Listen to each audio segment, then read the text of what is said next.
Hello guys and welcome back to the Traitors, and today we're going to be talking about episode 11. We are now one episode away from the finale, and this is looking to be a very dramatic, tense standoff in the finale, because I'll be honest, there's 5 people left and it's going to be hard to convince each other that they're not traitors, and I'm really worried that I don't know where I stand at the moment. Do I want the traitors to win? Do I want the faithful to win? I don't think the faithful deserve to win, if I'm being honest. They've played a horrendous game. Like, Jazatha Christie's the only one that's actually doing any work.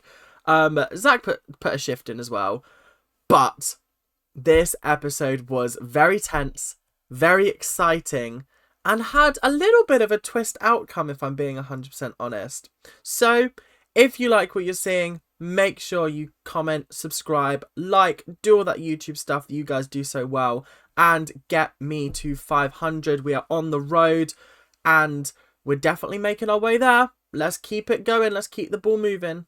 Thank you, guys. Let's get on with the video. So, breakfast. We find out who's been murdered. If you remember, if you cast your mind back, the options were Zach, Molly, and Jazz. Now, I said the smartest option you could go with here is Jazz.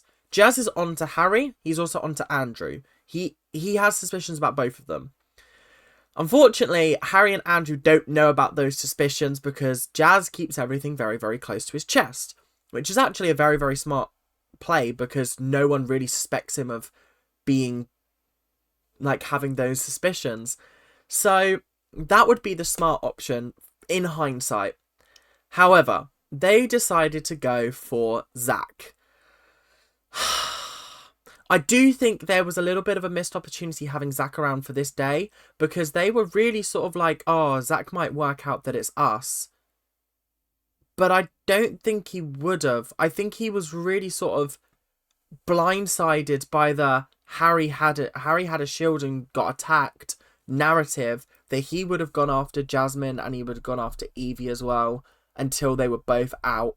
I don't think you guys had anything to worry about with Zach, and I think killing him has kind of stopped your game from progressing as far as you think it's going to, because Jazz is going to swoop in at the last minute and be like, yo, I've had these suspicions for a long time, here's all the evidence that I've amassed, think of it what you will. And then Harry's fucked, because that is a little bit suspicious. But anyway, we're going to talk about what happened at breakfast after Zach had been announced as the murdered person. So Molly was aiming her concerns at Andrew. I was really worried that she wouldn't do this and she would kind of let it fly under the radar. But no, she came out and she was like, I think he's suspicious. I'm going to be looking at him. It just seems weird that, like, this guy had so much conviction that Andrew was lying about this whole elusive comment. Harry and Evie brought up that they think it could be Jasmine or Andrew as well. And then Jazz and Andrew turned up, which meant that Zach had obviously been murdered. And I gotta say, going back to the whole Zach thing, I do feel sad that he's gone. He was a bit of a roller coaster contestant for me, a little bit like Olivia was in Big Brother. One episode I wanted him gone, one episode I was like, oh my god, you're amazing. The next episode I was like, oh, and the next episode I was like, yay. So it was a little bit of a roller coaster for me, but I did wind up liking him towards the end, especially when he started to he just stopped being sus.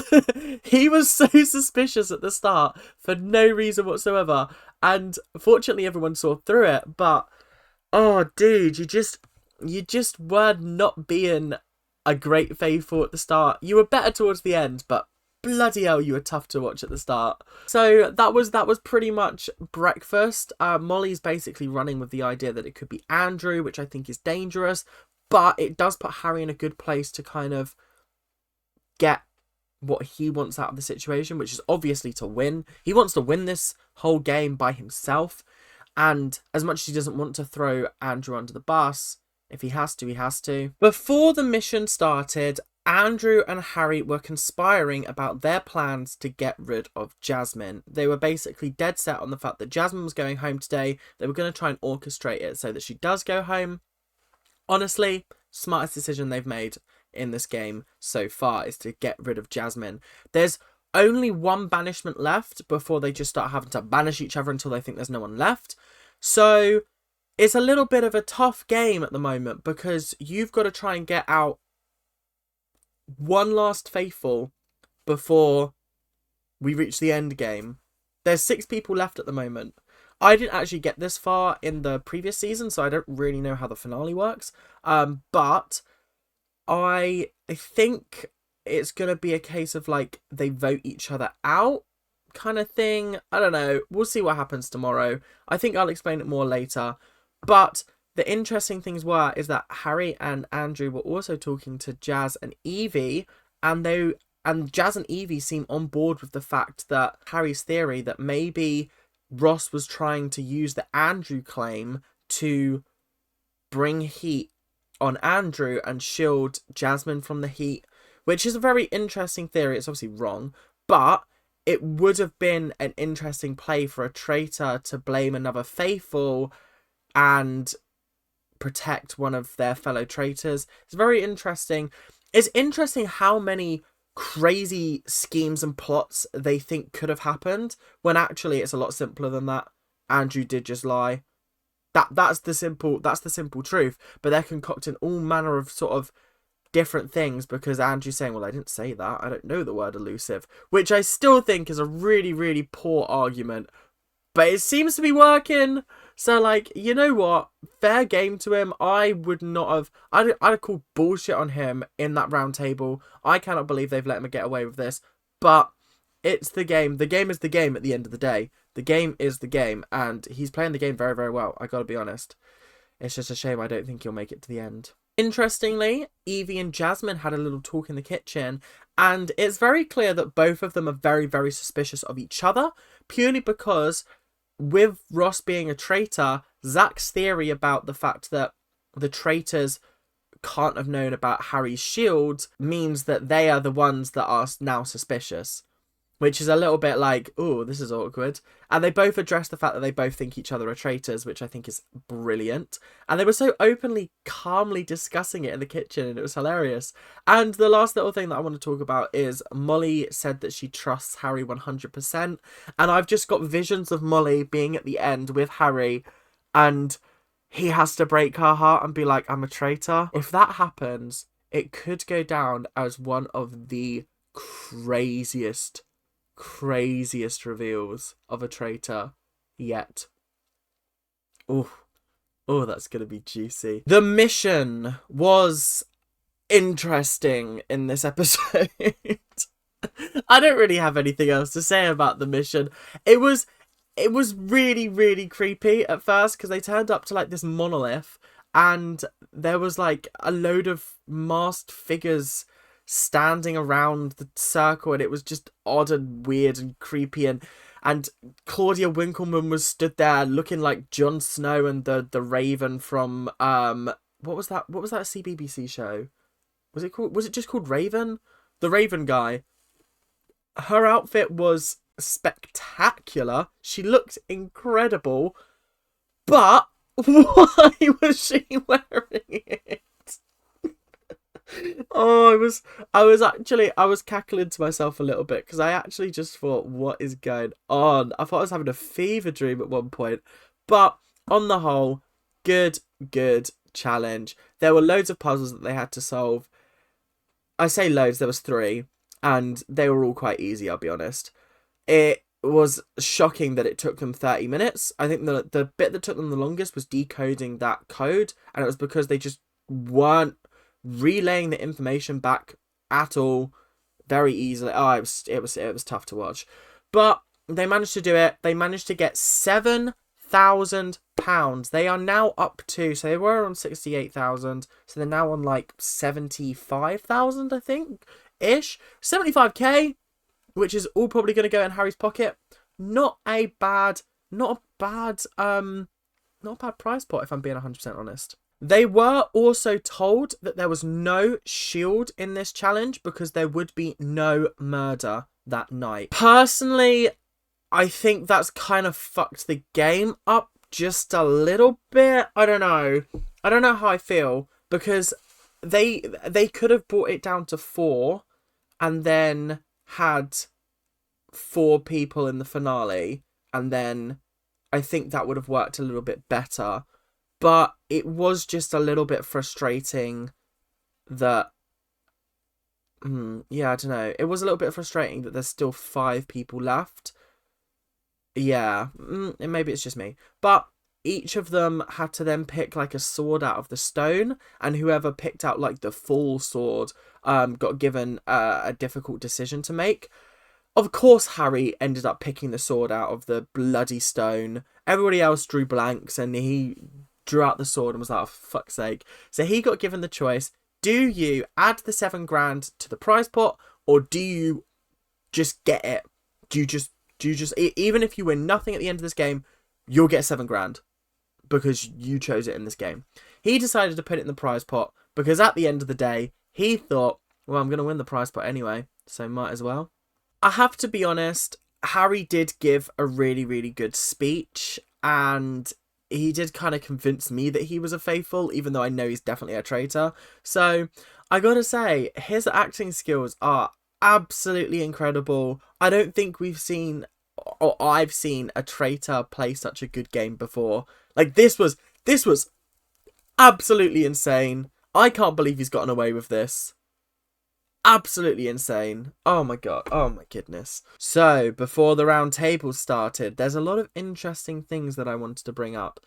Jazz is still very, very suspicious of Harry, but he doesn't want to bring up the fact that he is suspicious of Harry because he feels like at this moment in time, everyone believes Harry is innocent apart from him, and therefore he will end up looking suspicious regardless. So I think it's a very, very interesting dynamic to play, the sort of quiet card, because he knows that if he gets the final, then he can bring it up and bring out his evidence without fear of sort of everyone turning on him, I guess.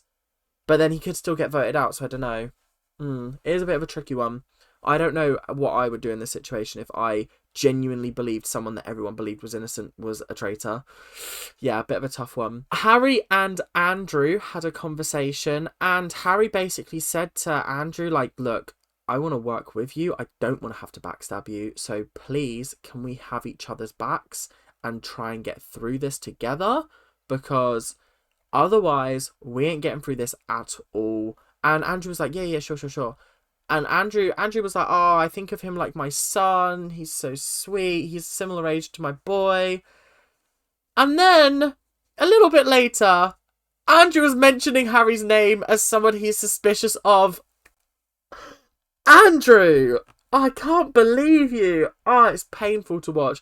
It's painful to watch because every single time they've got a traitor in this game, the traitors have turned on each other, apart from Ross, which I admit was spearheaded by Zach. But the damning evidence came from Harry when he was like, why were you lying about what Andrew said? What's going on there? Oh, it's tough. It's tough to watch. It's tough to watch because I just think, Andrew, you have a chance to win this game and you're throwing it away. You're throwing it away. Oh, it's tough to watch. It's tough to watch, isn't it? So that brings us to the round table. And honestly, this round table was very, very juicy. There's only 6 people left. It's a far cry from when there were 22 people around that table and they had to vote out Sonia based off of nothing. I think someone just mentioned, oh, you're moving a bit mad. And Sonia was like, I am sorry. I'm sorry. And then she got sent packing. I'm a faithful. Gone. The people that they voted out are, like, actually crazy. Like, I didn't expect them to get rid of Anthony. I didn't expect them to get rid of Charlotte. I didn't expect them to get rid of Johnny.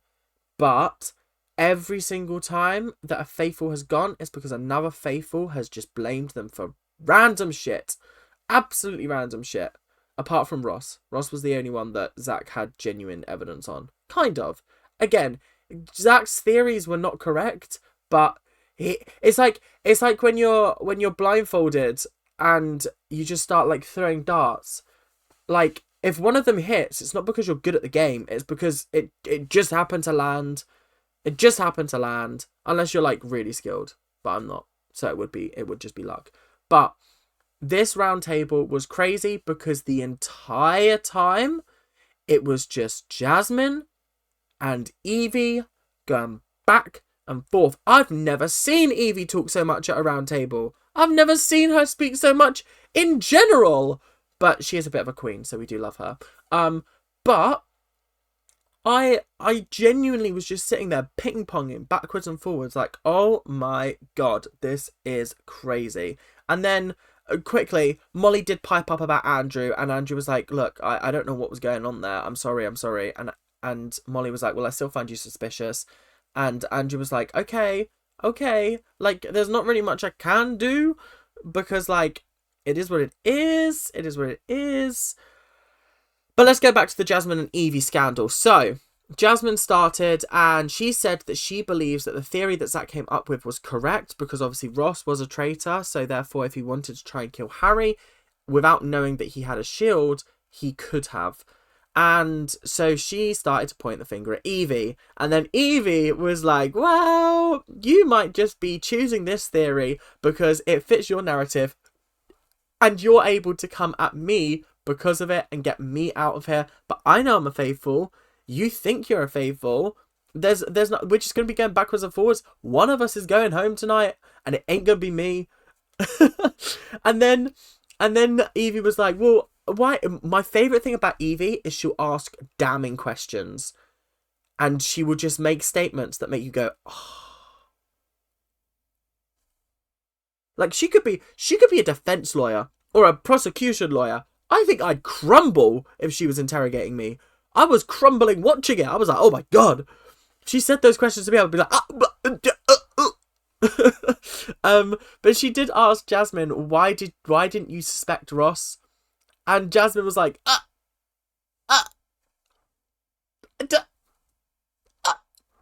she didn't have anything to say.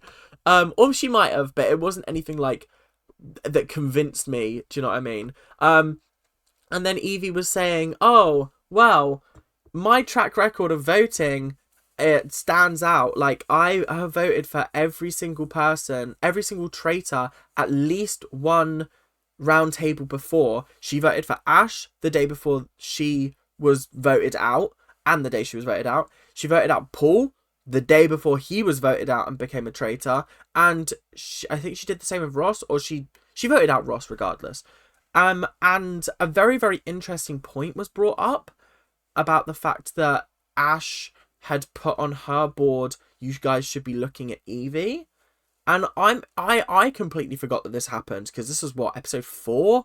Way back when? Like 2 weeks ago? Crazy times? I honestly completely forgot that Ash voted for Evie and that she had been like, oh, look in Evie's direction. She's being suspicious. Yeah, I completely forgot that had happened.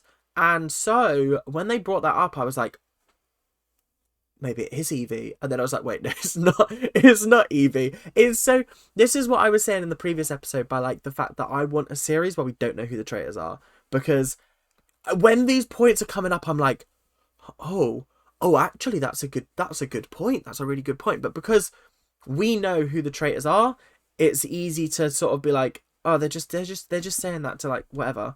So yeah, I think a season where we don't know who the traitors are would be actually very, very interesting. But back to the points that I was going to make. The whole Andrew thing had been brought up at this point, and then Evie brought up the fact that maybe Ross had done that to Andrew to try and cover for Jasmine, which again was another fabulous point, ruined by the fact that we know who the traitors are. But another fabulous point, and genuinely, if I was a faithful sitting in that room, I'd go, ooh, oh, that's a good point, Evie. Could he have done that? Because they were riding each other's tailcoats yesterday, and it was like, this is a little bit weird. You've never been like this before, so what's going on? Jasmine then was like, Evie, you're being quiet at the table all the time. And then Evie was like, well, you've been voting weirdly. You've never voted a traitor out. I have. And then Jasmine went, well, it's easy to vote out a traitor if you know who they are. Jasmine made me gasp when she said that. I was like, oh, excuse me? Excuse me? What's going on? Oh, it was so fascinating to watch these two innocent people go back and forth and back and forth and back and forth. And it genuinely is just a little bit crazy to me. Like, actually a little bit crazy. Yeah, very, very interesting indeed. I've got to be honest. Very interesting indeed. So, when it came to the voting, here it is as follows. Molly voted for Andrew. Andrew voted for Jasmine. Jasmine voted for Evie. Evie voted for Jasmine. Harry voted for Jasmine. And Jazz also voted for Jasmine. So that means 1 to Andrew, 1 to Evie, 4 to Jasmine. Which means we've officially made it to the end of the banishments. And, like, the round table banishments, that is. And Molly and Harry have never had their names on a board. Ever. How crazy is that? A traitor has managed to make it from the start to the end without anybody having his name or her name on the board. Well, actually, it's his name because I was talking about traitors. His name on the board. That is wild. We move on to Jasmine's exit. Jasmine, you won't be watching this, but if you are, you were absolutely fantastic. I really, really enjoyed watching you. You spoke very eloquently. You got your points across. You came up with some fantastic theories that if I didn't know who was the traitor, I probably would have believed. So you played a fantastic game as a faithful even, and yeah, I think she took it really, really well in the end. Actually, she bowed. She said her piece. She said I'm a faithful, and then sort of skipped off laughing without sort of like having any ill will. And I love the fact that so many people leave this game without any ill will and like upset in their heart, because it's a game at the end of the day. It is what it is. It's like when you watch Survivor and people are pissed when they get cut. It's like, it's a game. You're on a game show. Like, what were you expecting? Were you really expecting to win? Like, you didn't put the work in. You didn't put the time in. So like, how are you gonna win? Yeah, anyway, moving on. So we were told that the remaining 5 were going to be given a cute little dinner party for the evening, and I gotta be honest, it was genuinely a really, really lovely scene. It's tough on these shows because you get given 22 people to get to know, and then you get to the end and you genuinely feel like the remaining people are like, you've known them for years, because like you just really get to know them. Like hearing about Andrew's accident and how he really hated his scars until very recently, and hearing about how Evie has a wife. That was a big shock. I was like, oh wow, that's quite cool. Molly talking about her disability, Jazz talking about his sort of family, his dad having a second family. That was crazy news. And then Harry talking about how he wants to take his family out for dinner and on a holiday. Yeah. But I feel like I've really gotten to know each of them, and it's a shame that it's over so soon. It's like with the Big Brother cast, you really get to know them by the end because there's so many episodes. There's like, I think there was 36 in this last series, but this one, there just isn't as many, and so it does suck a little bit. I'm like, this is it's over after 12 episodes. I want like a whole nother 12 episodes with these people. They're so cool. But the dinner party was really cute. There was nothing really that came up, but Claudia did come in at the end and went, right, tomorrow you're all going to stand around a fire pit and vote each other out until you think there are no traitors left. Which means, unfortunately, either Andrew has to go, Harry has to go, or they both have to go before the game can end. Because obviously, what they should have done is waited until today to get rid of Ross. The traitors, that is. They should have waited until today to get rid of Ross, because he was their cushion. He was their cushion. Andrew and Harry could have genuinely got away with it if Ross went in this banishment, because then that means, oh, there might not be any traitors left because there's not going to be a murder tonight. So they could have 5 faithful at the end for all they know, but they know there is at least one traitor left because Zach died when Ross left. So clearly there is still a traitor in the midst. So it is unfortunate and it is a shame because I really wanted Andrew and Harry to win together. But one of them has got to go. Unless they can manipulate it in order to get Evie, Jazz and Molly out. That would be crazy if they managed to do that. Absolutely crazy. That's the only way they can manage to do it. I don't think they will. But it would be crazy. Here is how I think it's going to go down. Bless her. I think Evie's going first. I then think Andrew's going to get voted out. Because obviously Molly's going to bring up the fact that she's suspicious of Andrew and they're all going to agree with her. Then I think Jazz is going to bring up the fact that Harry is a traitor.